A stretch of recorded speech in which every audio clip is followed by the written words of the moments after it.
Today we're looking at the tone curve in Lightroom.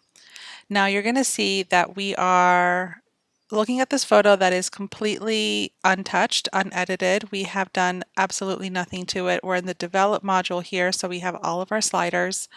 And I am going to apply the lens correction just because that's something I do automatically at the very beginning of any kind of editing. And today we're going to look at the tone curve section right here. You're going to find it right underneath your basic sliders. So when you go to the tone curve, what this does is it's essentially a way for you to manipulate your shadows up to your highlights, and you can individually kind of brighten or darken and really start looking at the different tones that are within that photo and controlling how bright or how dark they are. And it's pretty simple to do that. You have a few different ways to apply tone curve changes. Now there are some point curves that are saved in Lightroom as default, and here are the three that are defaulted in Lightroom. You can also save your own, and we're going to save that for a different video. But I'm going to show you how to just manipulate this point curve so that you can get the look and the feel that you want. So one way that you can do it is by using these sliders right here, and you can increase or decrease as you wish. Pretty simple. And you can see that your lights and your highlights and all of that are adjusted as you move the slider up and down. So that's one way, which is pretty simple. It's probably kind of the most basic way of working with it. The second way that you can work with the tone curves and make adjustments is by actually dragging this line, this diagonal line, to where you want it to be. So if you notice when you make adjustments here on the sliders, that diagonal line changes right up here. So it's a reflection. One is a reflection of the other. So when you make adjustments to the sliders, you're adjusting this line up here. And likewise, if you make adjustments on the line, you're going to see that it will automatically move the sliders. So it's just a matter of preference. How are you more comfortable, or how do you feel like you have a little bit more of control over the tones?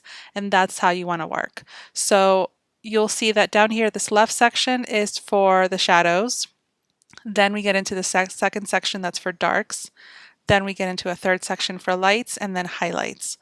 And you can move these so that your sections are bigger or smaller depending on how you want to make adjustments. And I recommend just kind of getting in there and playing with it. It's a lot easier to just get a feel for what all these adjustments do once you start tinkering with it. To make changes to this diagonal line, you're simply going to click and drag up or down. So you can see I'm in the shadows section. So if I drag down, you see they get darker. And if I drag up, they get brighter. So I'm going to leave that a little bit down, maybe even a little lower. But I want the brighter areas to be lighter. So I'm going to go to the lights section and I'm going to pull this up. And you can see that it brings up all of the lighter parts of the photo. And maybe I want a little bit of those shadows to also brighten.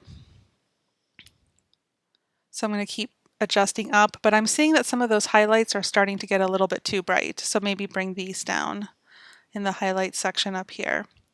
And you can see how you can start to really manipulate your tones throughout the image by adjusting this diagonal line.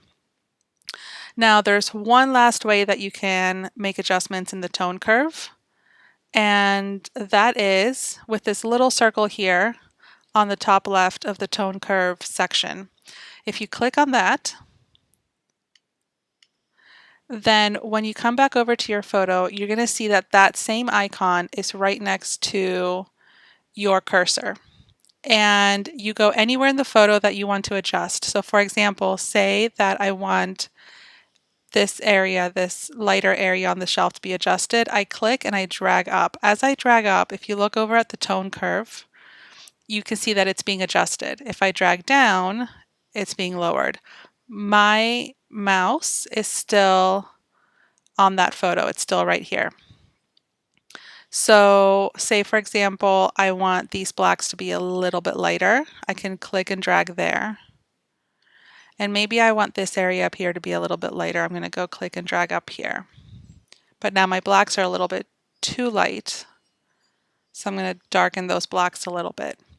So you can see how by going to the areas of the photo that you want to make adjustments in, it will go to the corresponding part of the tone curve and make that adjustment for you on the curve. So that's your third way of manipulating your tone curves.